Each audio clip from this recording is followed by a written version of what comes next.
I bought my boyfriend a Hellcat for his birthday, and he said, "That's not what I asked for. I asked for a three-way with your best friend because she's prettier." When his friend stood up for me, he laughed and said, "Let's be honest, she's no Sydney Sweeney." I was broken, I cried, but now I'm thriving, and he's sending me desperate texts and flowers every day. I met Tyler during my senior year of college. I was a mess at the time. My parents weren't around, and I spent most days alone in my apartment staring at Netflix, but not really watching. I felt invisible, empty, like I was destined to be alone. Tyler showed up right when I needed someone the most, and he noticed me. He'd say, "You're so cute when you blush." And even though it made me uncomfortable, it felt good to be seen. At first, Tyler seemed perfect. He texted constantly, called me beautiful nonstop, and kept saying we were soulmates. It felt like a fairy tale. When he told me no one else would love you like me, I believed it. But looking back now, I see what was actually happening. He saw I was broken, insecure, and used that against me. He knew I had nowhere to go, so when things got toxic, I stayed. It didn't happen overnight. Little insults turned into bigger ones. Jokes became jabs. If I tried to talk about how he hurt me, he'd sigh and say, "I'm still here, aren't I?" He always said I should be grateful for him. And I believed him. I genuinely thought I couldn't do better. But things changed on his 28th birthday. I'd saved forever to buy him this expensive car he'd been talking about forever, a Hellcat. At dinner with all his friends, I handed him the keys. I expected him to freak with excitement, but instead he just said, "That's not what I asked for. I asked for a three-way with your best friend Jenna because she's prettier." Everyone laughed awkwardly, and I joined them. But Tyler's face told me he was serious. One of his buddies actually tried sticking up for me. He said, "Tyler, man, OP is very pretty, you lucked out. I don't know what you're on about." For a second, I felt good, but Tyler just laughed and said, "Thanks for trying to cheer me up, but let's be honest, she's no Sydney Sweeney." My chest went cold, tears started forming in my eyes, but I didn't argue.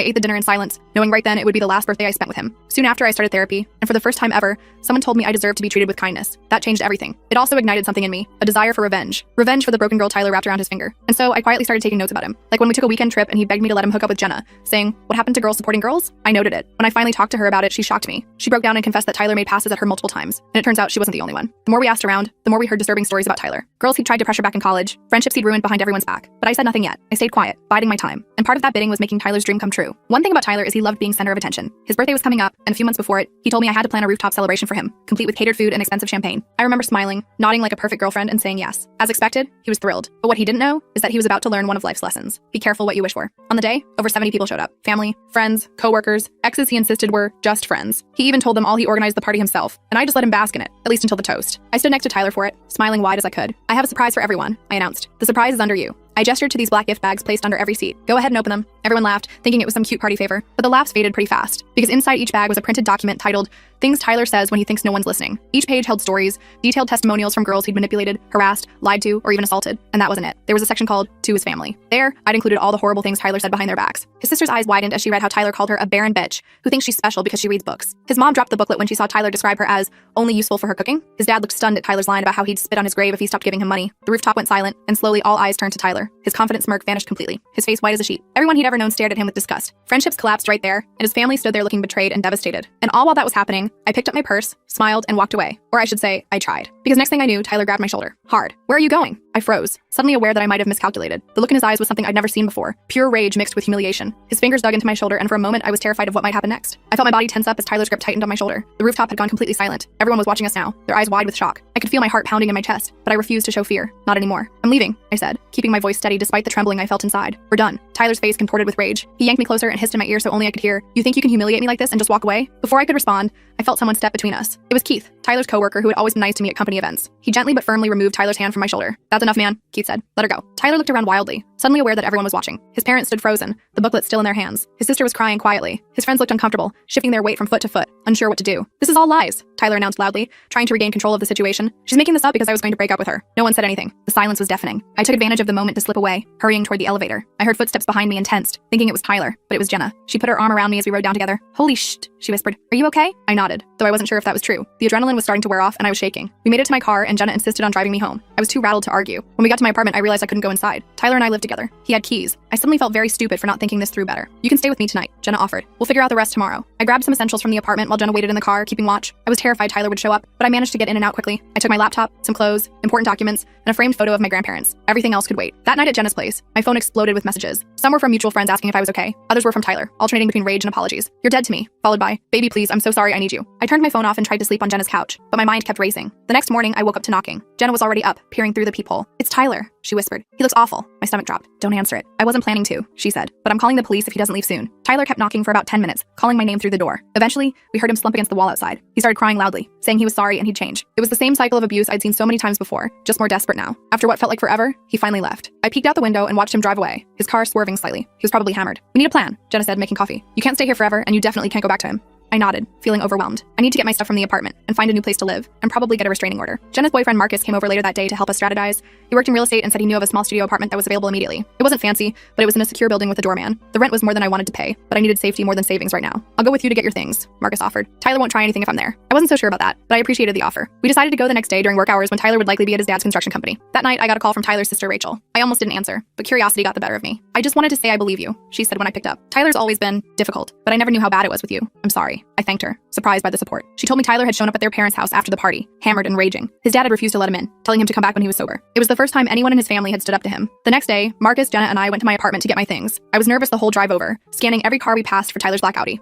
When we pulled up to the building, I was relieved not to see his car in the parking lot. My relief was short-lived. As soon as I unlocked the door, I knew something was wrong. The apartment was trashed, furniture overturned, dishes smashed, clothes strewn everywhere. My heart sank when I saw my laptop, the one I'd left behind, not my main one, smashed to pieces on the floor. Jesus, Marcus muttered, looking around. We should call the police. I shook my head. Let's just get my stuff and go. We worked quickly, filling trash bags with whatever clothes hadn't been destroyed. Most of my things were ruined. Photos ripped up, books torn apart, even my makeup smashed and smeared on the bathroom mirror. Tyler had written bitch in my lipstick across the glass. I was grabbing the last of my intact belongings when the door flew open. Tyler stood there, eyes bloodshot, hair unwashed. He looked like he hadn't slept in days. What the fuck are you doing? He demanded, swaying slightly. Marcus stepped in front of me. We're just getting her things, Tyler. Then we're leaving. Tyler laughed, a hollow sound that sent chills down my spine. Oh, you're with him now? That was fast. I'm with Jenna, man, Marcus said calmly. We're just helping her move out. Don't make this harder than it needs to be. Tyler's eyes narrowed. This is my apartment too. You can't just take stuff. It's my stuff, Tyler, I said, finding my voice. I paid for it. He took a step toward me, and Marcus moved to block him. For a tense moment, I thought Tyler might try to fight him, but then he just laughed again. Take your shot, he said. It's all garbage anyway, just like you. I felt a flash of the old pain, the familiar feeling of being worthless that Tyler had cultivated in me for years. But then I remembered what Dr. Winters had told me. His words only had power if I believed them. We're done here, I said, picking up the last bag. Goodbye, Tyler. As we walked out, Tyler called after me. This isn't over. You think you can humiliate me and just walk away? I made you. No one wanted you before me. I didn't look back. The new apartment was tiny but clean, with a security system and a doorman named Gavin who took his job very seriously. Marcus helped me set up some basic furniture. A bed, a desk, a small table with 2 chairs. Jenna brought over houseplants to brighten the space. It wasn't much, but it was mine, and Tyler couldn't get to me here. Or so I thought. The calls started that night. First from Tyler's number, which I blocked, then from unknown numbers. I blocked those too. Then the emails began, sometimes apologetic, sometimes threatening. I created a folder for them all, documenting everything in case I needed it later. A week after moving into my new place, I came home from work to find flowers outside my door. No card, but I knew they were from Tyler. I gave them to Gavin at the front desk, who promised to turn away any deliveries from Tyler in the future. How did he even find my address? I asked Jenna over the phone that night. I don't know, she said, sounding worried. Did you tell anyone at work? I hadn't, but I realized Tyler knew where I worked. He could have followed me home. The thought made me feel sick. The next day, I filed for a restraining order. The process was frustrating. The police officer who took my statement seemed bored,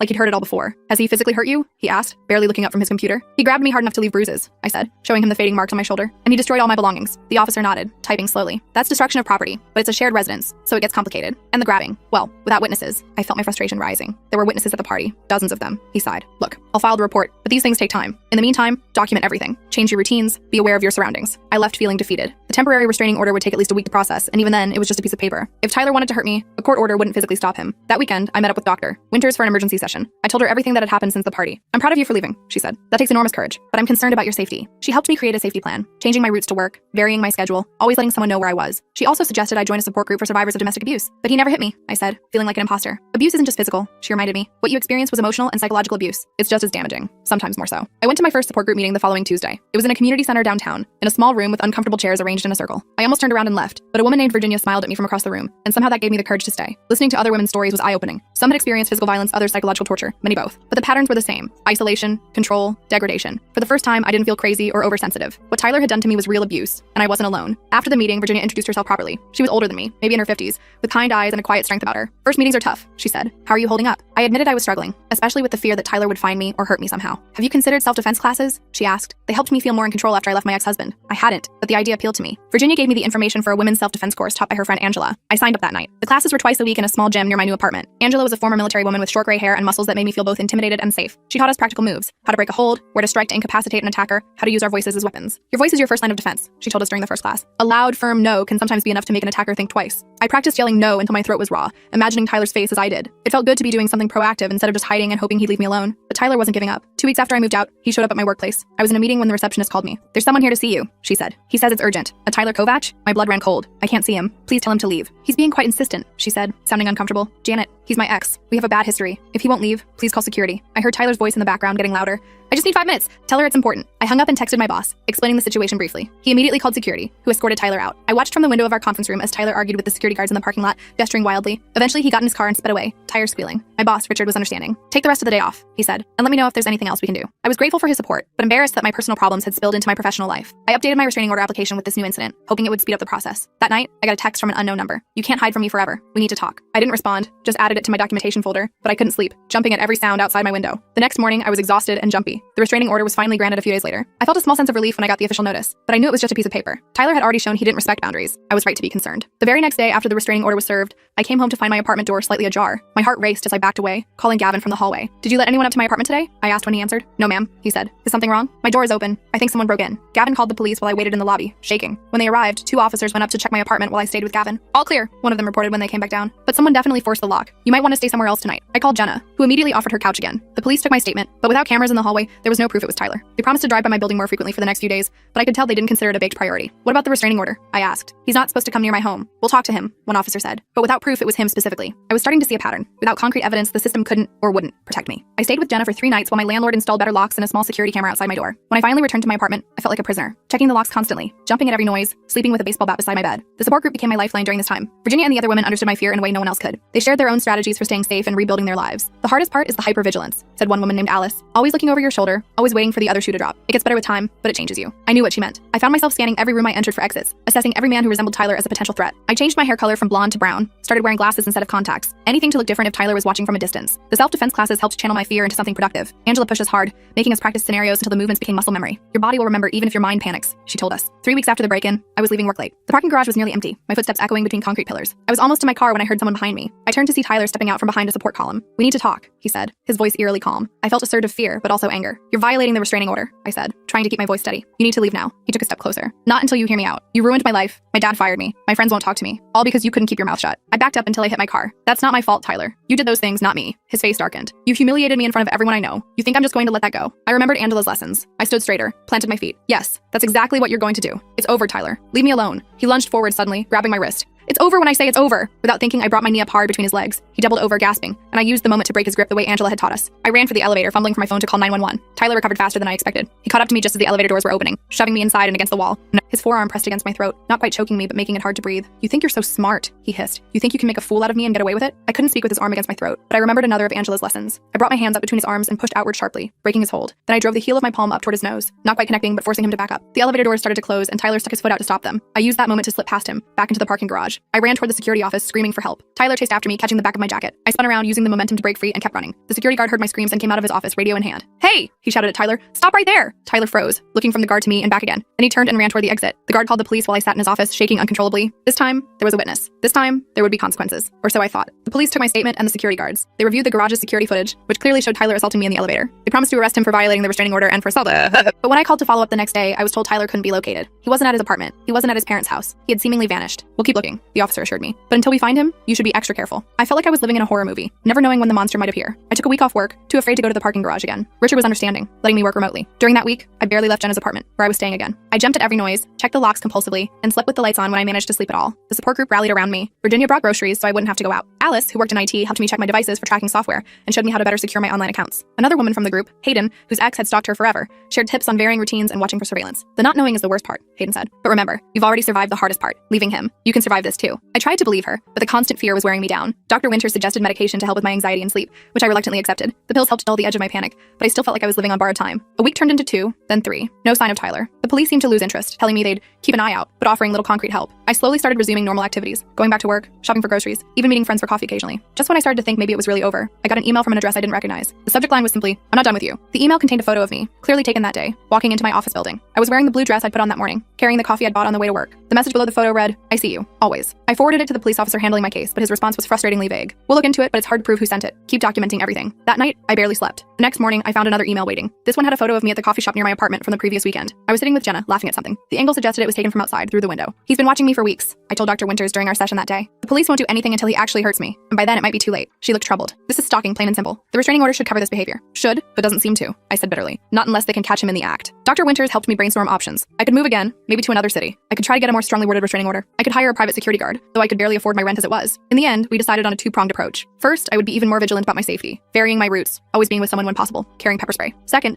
I would try to gather evidence that Tyler was the one stalking me, something concrete enough that the police would have to act. The second part was trickier. Alice suggested setting up a honeypot, deliberately creating a pattern that Tyler might observe, then watching to see if he took the bait. It was risky, but I was desperate. I started going to the same coffee shop every Tuesday and Thursday morning, sitting at the same table by the window. Jenna or Marcus would sit at another table, watching for anyone suspicious. We did this for 2 weeks with no sign of Tyler. Then, on the third Tuesday, Marcus texted me from his observation point across the street. Guy in blue hoodie, sunglasses, watching you from the bookstore. Looks like Tyler. My heart raced, but I forced myself to act normal, sipping my coffee and scrolling through my phone. Marcus kept updating me. The man in the hoodie had moved to a bench with a clear view of the coffee shop. He appeared to be taking photos with his phone. I texted the police officer who had been handling my case, Officer Reed. He responded quickly, saying he'd sent a patrol car. 10 minutes later, 2 officers approached the man on the bench. From inside the coffee shop, I watched as they talked to him. He showed them something on his phone, gesturing animatedly. Then, to my horror, the officers just nodded and walked away, leaving him there. I texted Officer Reed again. They just left him there. What's happening? His response made my blood boil. He says he's just a photography student taking urban shots for a class project. Without clear evidence he's targeting you specifically, there's not much we can do. I wanted to scream. The man was clearly Tyler. Marcus confirmed it. But with the hoodie and sunglasses, the officers who didn't know him personally couldn't be certain. And apparently, taking photos in a public place wasn't enough to constitute stalking, even with the threatening emails. That night, I got another email. Nice try with the cops. Better luck next time. I felt defeated. The system that was supposed to protect me was failing at every turn. Tyler was winning, forcing me to live in constant fear while he faced no consequences. The next day, I went to the support group feeling lower than I had in weeks. I told them about the failed attempt to catch Tyler. The police won't help, I said, fighting back tears. He's going to keep doing this until he gets bored or until he hurts me. Virginia put her hand on mine. Then we need to make him stop. How? I asked. I've tried everything legal. The women exchanged looks. Alice spoke first. Sometimes the legal system fails us. Sometimes we have to protect ourselves. What they proposed wasn't illegal exactly, but it definitely wasn't what the police would recommend. They suggested creating a trap for Tyler, not to hurt him, but to gather irrefutable evidence of his stalking and harassment. If the police won't help until they have proof, then we'll get them proof they can't ignore, Virginia said firmly. The plan was risky, but I was out of options. Tyler had taken so much from me already. My sense of safety, my peace of mind, my ability to trust. I refused to let him take my future too. Over the next week, we prepared carefully. Alice set up cameras in my apartment and helped me install special software on my phone to record calls automatically. Virginia and Angela taught me additional self-defense moves specifically for close quarter situations. Hayden helped me create a detailed documentation system for every interaction with Tyler. Then we set the trap. I posted on social media, accounts I knew Tyler monitored,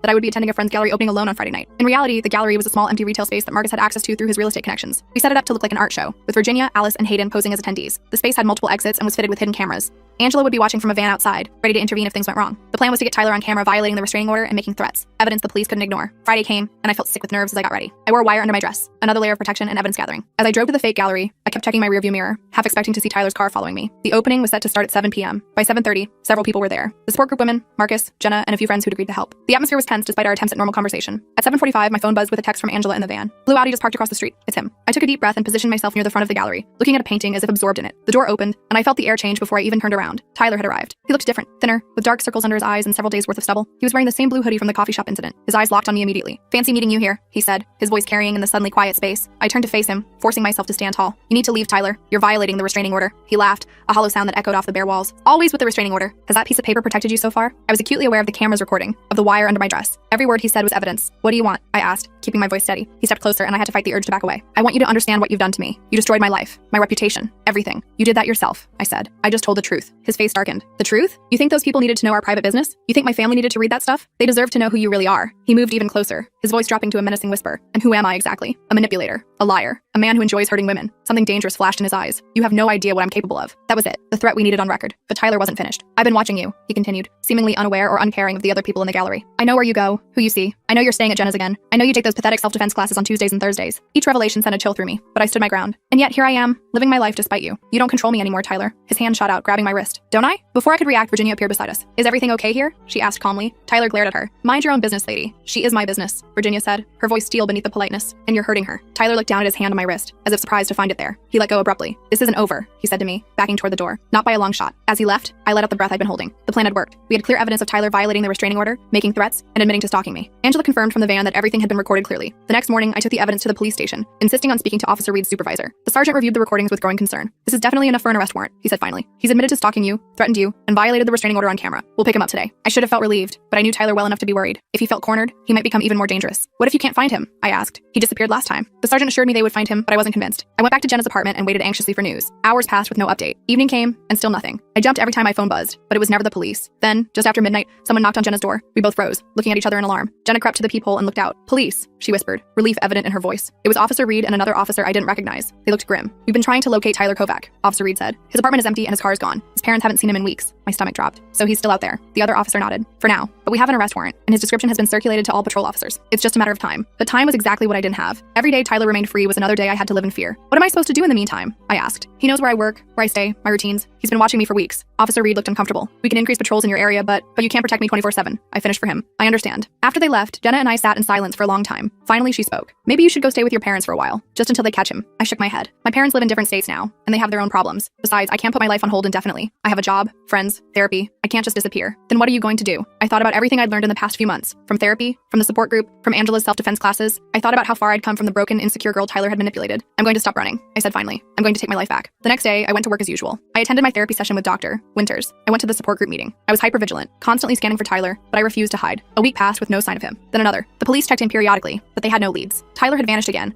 but the threat of his return hung over me like a shadow. I moved back to my apartment with new security measures in place. Alice helped me install better cameras and a more sophisticated alarm system. Angela gave me additional self-defense training. Virginia and Hayden took turns staying with me so I wouldn't be alone. Slowly, I started to reclaim my life. I changed my hair back to blonde, my natural color that Tyler had always criticized. I bought clothes he would have hated. I went out with friends, laughed loudly in public, took up space in the world, but I never let my guard down completely. I knew Tyler was still out there, watching, waiting. The question wasn't if he would return, but when. And when he did, I would be ready. The waiting was the worst part. Every day I woke up wondering if this would be the day Tyler would reappear. I'd check my security cameras first thing each morning, scan the street from my window, and take different routes to work. It was exhausting living like this, constantly looking over my shoulder. 3 weeks after the gallery trap, I was starting to feel almost normal again. The police still had no leads on Tyler's whereabouts, but I refused to put my life on hold any longer. I'd even started dating again. Nothing serious. Just coffee with a guy named Jordan from my building who'd asked me out after we kept running into each other in the laundry room. You seem jumpy, Jordan said during our second coffee date. We were sitting outside a cafe near our apartment building, enjoying the spring weather. I gave him the abbreviated version of the Tyler situation, watching his face carefully for his reaction. Some guys got weird when they heard about my crazy ex situation. That's seriously messed up, Jordan said, looking genuinely concerned. No wonder you're always checking over your shoulder. I appreciated his understanding, but I still wasn't ready to fully trust anyone new. Dr. Winters had warned me that healing would take time, especially when it came to relationships. The next day was Tuesday, which meant support group. I started looking forward to these meetings. The women there understood what I was going through in a way no one else could. Virginia had become something of a mentor to me, and I admired her strength after everything she'd been through. Any news about Tyler? Alice asked as we settled into our usual circle of uncomfortable chairs. I shook my head. Nothing. It's like he vanished. That's good, right? Hayden suggested. Maybe he finally moved on. Virginia looked skeptical. Men like that don't just move on. They retreat, regroup, and come back when you least expect it. Her words sent a chill through me, but I knew she was right. Tyler wasn't the type to admit defeat. After the meeting, I stopped at the grocery store on my way home. I was examining avocados when I felt someone watching me. I looked up, scanning the store, but didn't see anyone suspicious. Still, the feeling persisted as I finished my shopping and headed to the checkout. In the parking lot, I was extra vigilant, keys clutched between my fingers the way Angela had taught us. I loaded my groceries quickly and got into my car, locking the doors immediately. As I backed out of my space, I noticed a car at the far end of the lot, a blue Audi that looked just like Tyler's. My heart raced as I tried to get a better look,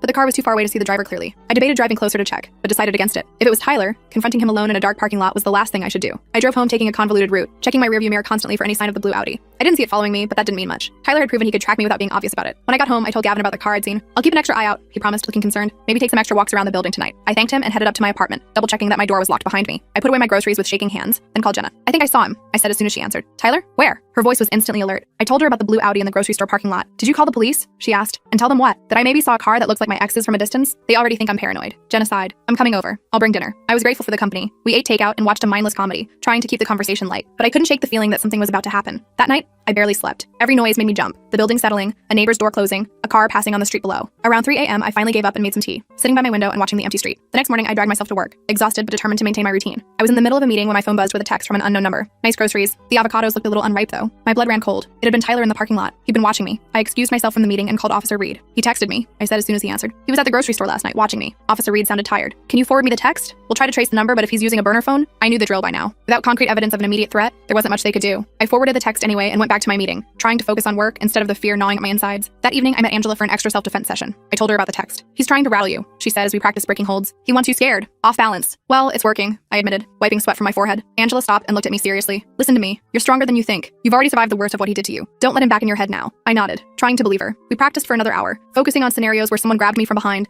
or cornered me in a confined space. By the end, I felt physically drained but mentally stronger. The next few days passed without incident. No more texts, no sightings of the blue Audi. I started to wonder if Tyler was just toying with me, popping up occasionally to remind me he was still out there. Then Friday came. I was working late, finishing a presentation for Monday. The office was nearly empty, just me and a couple of people from the IT department working on the other side of the building. Around 8 p.m., I decided to call it a night. The parking garage was dimly lit and eerily quiet. I walked quickly to my car, keys ready, constantly looking around. I was almost there when I heard footsteps behind me. I spun around, heart pounding, but saw no one. Hello? I called out, my voice echoing between concrete pillars. No answer. I hurried to my car, unlocked it with shaking hands, and got in, immediately locking the doors again. As I started the engine, my headlights illuminated a figure standing about 20 feet away. Tyler. He was thinner than before. His clothes rumpled like he'd been sleeping in them, but his eyes were the same, cold and calculating as he stared at me through the windshield. I put the car in reverse, ready to get out of there, but Tyler stepped forward holding up his phone. He typed something, and a second later my phone buzzed with a text. We need to talk. One conversation and I'll leave you alone forever. I knew better than to believe him, but I also knew he wouldn't stop until he got what he wanted. And right now, he was blocking my exit. I texted back, I'm calling the police. He responded immediately. Go ahead. I'll be gone before they arrive. Then you'll never know when I might show up again. He had a point. The police had been trying to find him for weeks with no success. If he disappeared again, I'd be back to dumping at shadows. I made a decision. I texted, fine, one conversation, in public. Tomorrow at noon, the coffee shop on Main Street. Tyler smiled as he read my text, then nodded and backed away, disappearing between parked cars. I sat there for a few minutes, breathing hard, before I felt safe enough to drive away. As soon as I got home, I called Virginia. He wants to meet, I told her, tomorrow at noon. Absolutely not, she said immediately. It's too dangerous. I'll be in public in broad daylight, and I'm tired of living like this, Virginia. Maybe if I hear him out, he'll finally leave me alone. Virginia was quiet for a moment. You're not going alone, she said finally. I'm coming with you, and so is Angela. I agreed, relieved to have backup. We made a plan. Virginia would sit at a nearby table pretending to read. Angela would be outside, watching through the window. Both would record everything. That night, I couldn't sleep again, my mind racing with all the things Tyler might say or do. Would he apologize? Threaten me? Try to convince me to take him back? None of the scenarios I imagined ended well. The next morning, I dressed carefully. Jeans and a sweater, comfortable shoes I could run in if needed. I tucked my pepper spray into my pocket and headed to the coffee shop an hour early,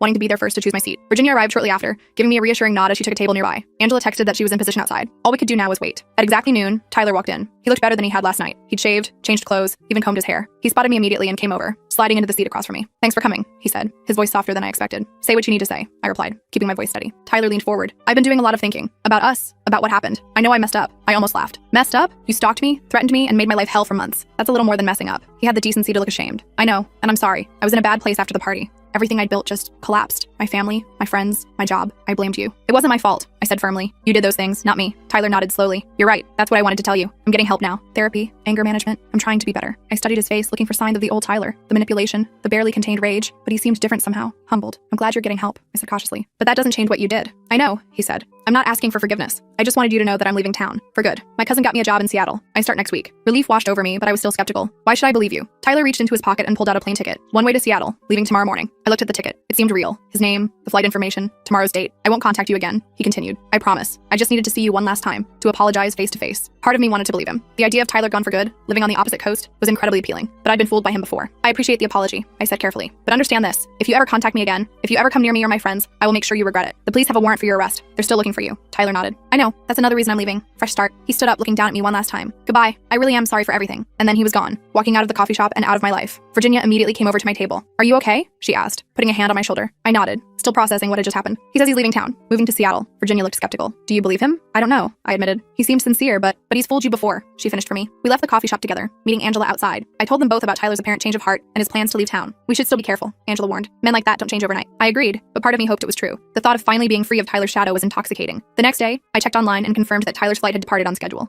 I allowed myself a small measure of hope. Maybe it really was over. A week passed with no sign of Tyler. Then another. I slowly started to relax, to believe that he might actually be gone for good. I stopped checking my security cameras obsessively. I went out with friends without constantly looking over my shoulder. I even went on another date with Jordan, actually enjoying myself this time. 1 month after our coffee shop meeting, I received a letter with a Seattle postmark. My hands trembled as I opened it, fearing what might be inside. But it was just a short note. I'm keeping my promise. I hope you're happy. Goodbye for real this time. T. Enclosed was a receipt for a year's worth of sessions with a therapist in Seattle. Proof he was really there, really trying to change. I showed the letter to Dr. Winters during our next session. Do you think people can change that dramatically? I asked her. She considered the question carefully. It's possible, with the right motivation and professional help. But whether Tyler has changed or not isn't really the point. The point is that you have. She was right. The person I was now, stronger, more confident, unwilling to accept mistreatment, was nothing like the broken girl Tyler had manipulated all those years ago. I had changed, and that was what mattered. 6 months later, there was still no sign of Tyler. The police eventually closed his case, though they kept the warrant active just in case. I moved to a new apartment, not out of fear, but because I wanted a fresh start in a place that had no memories of him. The support group remained an important part of my life, but now I was often the one offering advice to newcomers, sharing my story to help others find their strength. Virginia and I became close friends, meeting for coffee weekly outside of group. Angela convinced me to help her teach self-defense classes to college students. Sometimes I still catch myself scanning rooms for exits or checking my rearview mirror more than necessary. Old habits die hard, but those moments are becoming rarer. Most days, I don't think about Tyler at all. I don't know if he really changed, if he's still in Seattle, or if I'll ever hear from him again. But I do know this. I'm no longer afraid of him. Whatever happens, I can handle it. I survived Tyler at his worst. I survived the aftermath. And in the process, I found a strength I never knew I had. That's the thing about toxic relationships. They can break you down to nothing, make you forget who you are. But if you're lucky enough to escape, to find people who truly care about you, you can rebuild yourself into someone stronger than before. I'm not the same person Tyler met in that coffee shop years ago. I'm not even the same person who planned that rooftop revenge. I'm someone new, someone who knows her worth and won't settle for less than she deserves. And that, more than anything else, is my real victory.